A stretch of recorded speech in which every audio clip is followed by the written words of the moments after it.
Morning, everyone, and welcome to another edition of Ball Cap Bible Study. My name is Wade Cruz. I'm the pastor for senior adults at Quail Springs Baptist Church in Oklahoma City. Fireworks going on. Happy New Year. This is January 6th, the first Monday of the new year. I'm rocking the Heritage Civilian Conservation Corps legacy hat today. It is because, well, one, my sister-in-law sent it to me. I'm very grateful. And two, I used to work for the Youth Conservation Corps when I was in high school one summer. So that was fun. We went around and built nature trails and painted things and cleaned up parks and had classes. And it was really cool. It was one of the best summers of my life. So anyway, that was fun. Today, I want to talk about something that is still connected to Christmas, but really is not part of the birth of Jesus necessarily. In Matthew chapter 2, only place you'll see the Magi or the wise men talked about.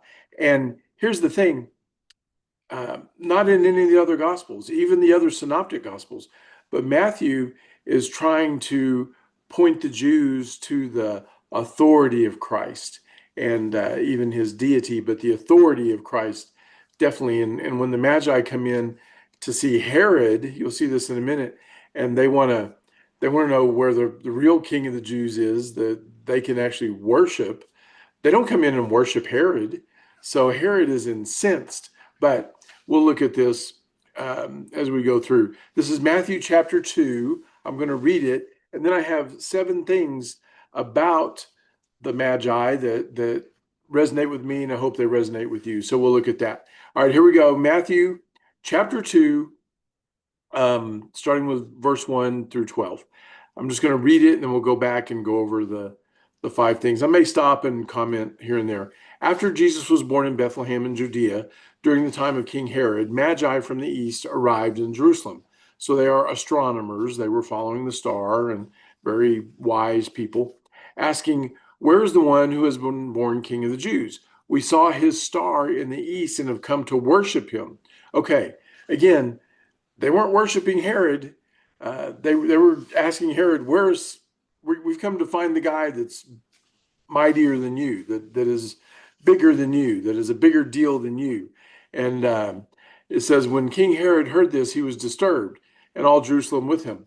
Well, Jerusalem's disturbed because he's disturbed, and that's like a huge understatement. He is incensed. He is, mad, and they're disturbed because he's upset.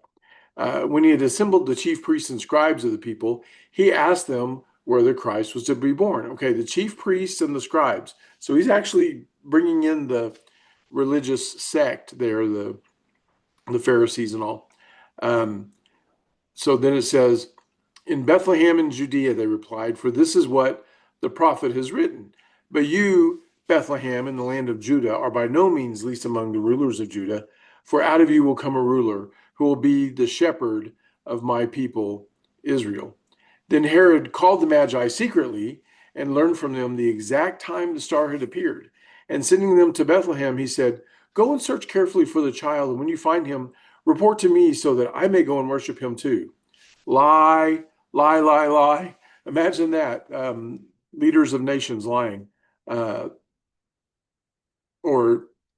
So anyway, after they heard the king, they went on their way, and the star they had seen in the east went ahead of them until it stood over the place where the child was. When they saw the star, they rejoiced with great delight. On coming to the house, they saw the child with his mother, Mary, and they fell down and worshipped him. When they opened their treasures and presented him with gifts of gold and frankincense and myrrh.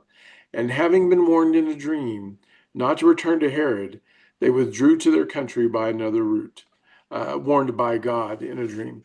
Okay, so I know a lot of people who get upset when they see wise men statues in the manger scene, in the nativity scene, because they weren't there.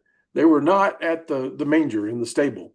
This is a couple of years later. This is, and we know that because Herod, when the wise men don't come back, has all the babies 2 and under killed, all the boys. So there's that. But they're in a house. They're not in the manger. they're renting a house, doing all this stuff. I don't know if it's a friend or a relative or, whatever, but they're not in the stable now. So, okay, I've got 7 things for you very quickly that I wanted to share about the wise men. You can go get the T-shirt at Mardell's. Wise men still seek him. Hobby Lobby, you can buy the sign, that kind of thing. But number one, they respect authority. They don't sneak into the country. They go straight to Herod. They come with their passports or their letters of introduction or whatever, but they go to Herod. They respect authority. We need to respect authority. It's wise to respect authority. It may not be the authority you want, or they may not do what benefits you, but they're still in charge. God says we're to do that. We're to respect authority and pray for them. Number two, they understand who God is and look for and recognize signs. Think about that. God's at work right now. He's giving us signs all the time. We need to have wisdom and discernment and recognize them, see them, recognize them. It's like driving at night. You don't go really slow because, there might be a big pothole in the road. You go fast and you look for signs. It tells you where to get off, what the speed limit is, all those things. So look for the signs of God. His majesty is still on display. We just have to be able to recognize it. Number three, they know when they're in the presence of God and they worship him. Look, they didn't worship Herod. They fell down in the house and they worshiped Jesus. So it's not like they didn't realize who he was. Don't pass over the miracle of that star that all of a sudden went zoop and stood right over the house. Okay, so they know when they're in the presence of God. There are a lot of people that go to church and don't worship. That's sad. Number four, they pay God tribute and willingly submit to his authority. Think about that. And paying tribute isn't necessarily just with stuff. It's with, you pay, your tribute. How do you honor God with your things and your abilities and all of that? Number five, and they submit to his authority. They recognized him as king when they gave him the gold, the frankincense, and the myrrh. We're not going to get into that. That's a whole nother lesson.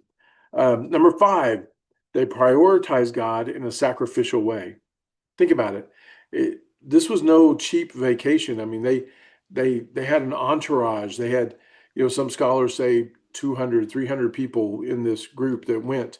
But they, even if it was a small group, I mean, how many of you are willing to commit to a 2-year journey? As soon as you see a sign from God, you're like, yeah, I'm in. Let's go. They prioritize God in a sacrificial way. Number six, they obey God rather than man. Think about that. Herod said, yeah, come back and tell me and I'll go worship him too. God said, no, go do this. What did Joshua say? As you worship and do and whatever you want. As for me and my house, we're going to serve the Lord. And number seven, they put their words into action in a world that lies to them and is counter to their understanding of God. Think about that. They recognized who God was, but everybody else around them, not so much. They were lied to. They were told to do this and not that, and they obeyed God rather than man. But they put their words into action. They could have just sent letters. They could have said, "Hey, send this letter to Herod. Say, congratulations, there's a new king in town." That wouldn't have gone over well. But the point is, they moved. They didn't just give it lip service. They didn't just write a check. They put their words into action. So let's see these 7 things as challenges. I'm going to read them one more time just for you. Number one, they respected authority. Number two, they understood who God is and they look for and recognize the signs. Number three, they know when they are in the presence of God and they worship him. Number four, they pay God tribute and willingly submit to his authority. Number five, they prioritize God in a sacrificial way. Number six, they obey God rather than man. And number seven, they put their words into action in a world that lies to them and is counter to their understanding of God. Um, yeah, it's not easy. Sometimes it's easier to just kind of do your thing and stay to yourself and stay in your house and just go to church on Sunday. But uh, that's not what God would have us to do. And I think these magi are an incredible example of what honors God. Okay, that's all I got today. I do have something I want to share with you, though, here at the end. This probably the last Ball Cap Bible study for a while. Maybe we'll start up again this summer, but our viewership is way down. You know, we're in the 30s and 40s, and we used to be in the hundreds. And I don't know what's going on. Maybe there's just a little Ball Cap Bible study fatigue. People are like, oh yeah, there's another one every Monday. So we're gonna give it a rest. We're gonna let it, breathe and exhale and do things. I'm sorry if that disappoints you, but just something God's been laying on my heart, and I don't want to have an exercise in futility. So we'll let it go, and we'll see if there's a demand later. Maybe there's too much supply. There are hundreds of them. If you want to go back and watch different series or different ones, feel free to. I'm going to leave them up on the YouTube channel, so I hope you enjoy that. But for now, God bless. I hope your 2026 is awesome. I'm looking forward to it, and we'll see you someday down the road. All right. Love you. Bye.